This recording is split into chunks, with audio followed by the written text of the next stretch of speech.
Close your eyes for a moment. I want you to picture yourself walking into a room. Maybe it's a big meeting. Maybe it's your first day at a new job. You've worked hard to get here. Your credentials are solid. You've rehearsed what you'd say when those hard questions come your way. And as you reach for that door handle, something tightens in your chest. A little voice whispers to you, "Hey, you don't belong here." You push that voice aside and you walk in anyways. Your heart is pounding in your ears. With every step you take, that voice grows. You don't belong here. They're going to figure out you're in over your head. By the time you get to your seat, that whisper is turned into a shout, "You don't belong here." With your eyes still closed, if you've heard that voice either whisper or shout at you, just nod your head a little. Still with your eyes closed, raise your hand if you've heard that voice or felt that feeling at some point over the past year. Now, if you're comfortable, keep your hand raised. Open your eyes and look around. You're not alone. According to the International Journal of Behavioral Science, more than 70% of the people experience this kinds of feeling of doubt, that no matter how hard you've worked or what you've earned, it can all be taken away in an instant.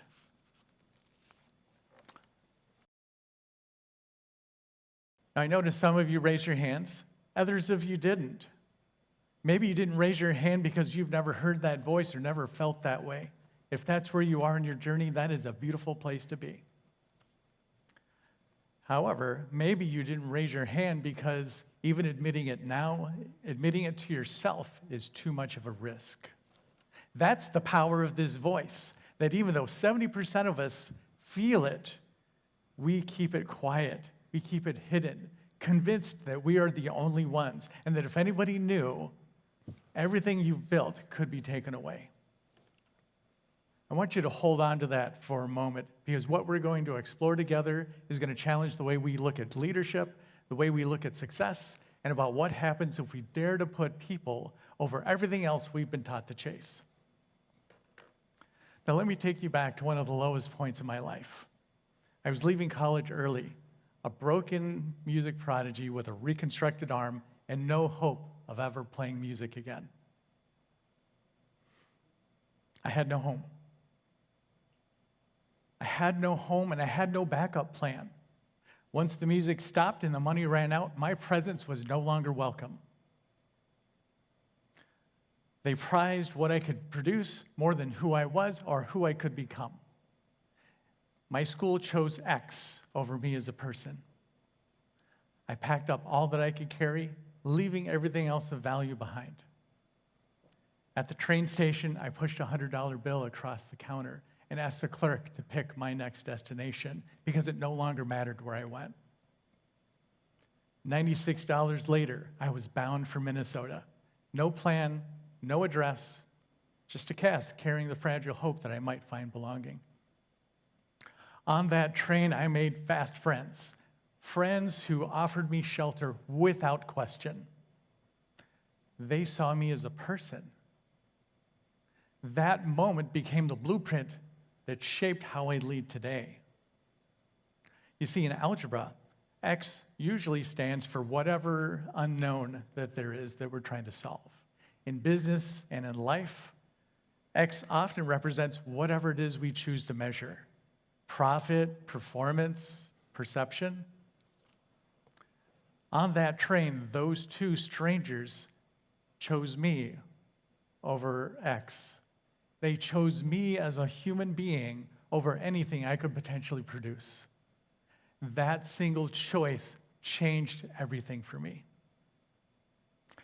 Years later, leading a team focused on unsheltered homelessness, I again faced a moment that would challenge everything I believed. Every time I walked into a homeless encampment, I lay awake at night wondering if my phone would buzz, bringing me news that another encampment was engulfed in flames. People were living in tents, in makeshift structures, in places not fit for anyone to call home, stripped of dignity. Our teams were exhausted, and community was divided, some fighting to protect encampments, others desperate to see them disappear. I was overwhelmed too until realizing this was not a policy problem, it was a people problem. These weren't numbers to be measured. These were human lives deserving of kindness and care. And I realized in that moment, we weren't prioritizing people just as my college hadn't prioritized me all those years before. As the evidence grew, we brought forward what we were seeing in the field and pushed for a different approach. But the direction that came back was clear: stay the course. I stayed patient. After a while, though, that patience felt like a betrayal for the people who needed us to show up for them and see them as people first. The weight of the lives in front of me and the status quo behind me pulled in opposite directions. I wanted to quit, but quitting would solve nothing. I'd be replaced, and the machine would just keep on churning without change. How many of you experienced something like that before? Believing the people in front of you, yet feeling the system pulling you in like a cog in the machine. I didn't quit. I dug in, determined that this moment that almost broke me would refine how I would choose to lead. I studied cities nationwide, learned from successful homelessness interventions, and compared our approach to those of our peers. And the gaps were too unmistakable to ignore or deny. We prioritized property over people. How many other organizations do that very same thing without even noticing? Prioritizing X over their own people or the people they serve. While I couldn't change the entire system, I could change how my team and I chose to show up in it.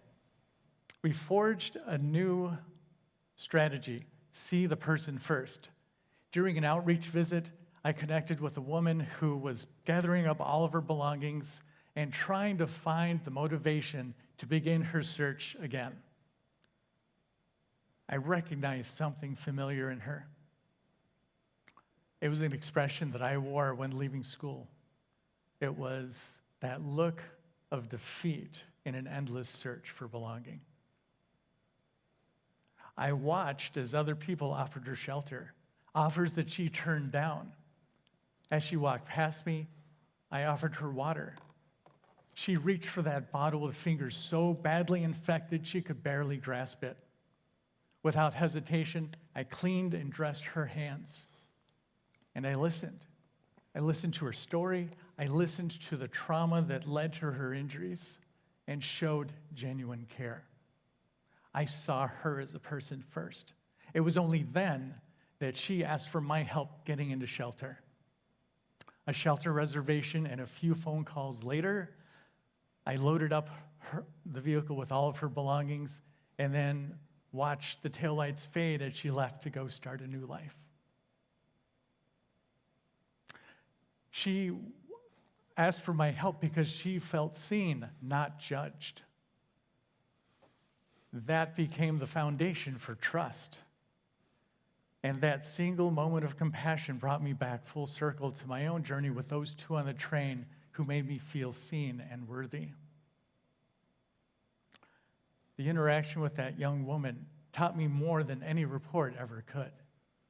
She showed me what's possible when people feel safe enough to be honest about their fears and their needs without being judged, punished, or ignored.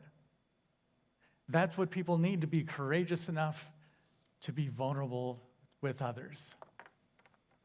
And when people have that level of safety, the things that we care about most, engagement, honesty, trust, they begin to grow. Now, this isn't about lowering expectations or ignoring results. Those goals that we chase are important, they're real, and they matter. But the danger is this: when the things we chase make us ignore and lose sight of the people that we lead, we will lose so much more than we gain. We've seen how one single act of kindness changed a life. Now, what happens when that kindness scales, when humanity itself becomes measurable? A simple question like, do you have a best friend at work, can help us see the difference between isolation and connection, signals of both engagement and who might be at risk of leaving. People-first leadership is based on data that we can't ignore. Studies on engagement show that when people feel valued as humans first, organizations see double-digit gains in profitability. So let's take, for example, there's a medium-sized company that earns about $10 million in revenue $10 million in profit every single year. If they adopted a people-first approach and moved into the high engagement section of the scale, they can anticipate seeing about $2 million more in profit every single year, money that they can reinvest right back into their mission. And organizations with emotionally intelligent people-first leaders, they see significant gains in terms of reduction of voluntary termination and turnover. When we put people first and do so in situations that create belonging and connection, outcomes grow. By contrast, research on encampment response shows that when we prioritize property over people, mortality rate increases and costs go up. When cities adopt housing first policies, the residents report seeing greater improvements in terms of health, in terms of recovery, and long-term stable housing. Adopting people first and seeing long-term sustained results. Leave you with this 3-part people first test that you can carry with you in every interaction and every decision that you make. And that test is see, serve, empower. Number 1, see. Do I see what this person is carrying into the room with them, their hopes as well as their pressures? For this interaction with a young woman, did I see what she was physically and emotionally carrying with her before even engaging? Number 2, serve. How am I utilizing my position to serve that individual? Did I observe that she had physical injuries and used every resource available to help her to remove that barrier that was creating inhibition for her willingness to go and access shelter? And number 3, empower. Do my actions build their confidence and capability for when I'm no longer in that room? Did I stay with her, reassure her, and provide connection so that she felt safe all the way onto her transition towards shelter? So when you can confidently and consistently see people clearly, serve them selflessly, and empower them courageously, you're not only practicing people-first leadership, you are building evidence that teams can trust. People-first leadership isn't soft leadership. It's an evidence-based model that demonstrates how strong leadership grounded in humanity can build long-lasting, meaningful results. Now, before I close, I want to share this quote from Maya Angelou that has guided me through every storm I've weathered. And she says this: "Every storm runs out of rain. No matter how dull and seemingly unpromising life is right now, it's going to change. It's going to get better, but you have to keep working." When we prioritize people over everything else we say that matters, we create a culture where a broken kid leaving school wondering how they fit into this world can find their people on a train, and where someone living in a tent can be viewed as a human being deserving of kindness, care, and dignity not an inconvenience to be managed and moved along. And if you ever hear that voice again, that one saying, "You don't belong here," remember this: that voice isn't you. And its power goes away when we choose to see each other and create belonging together. Thank you.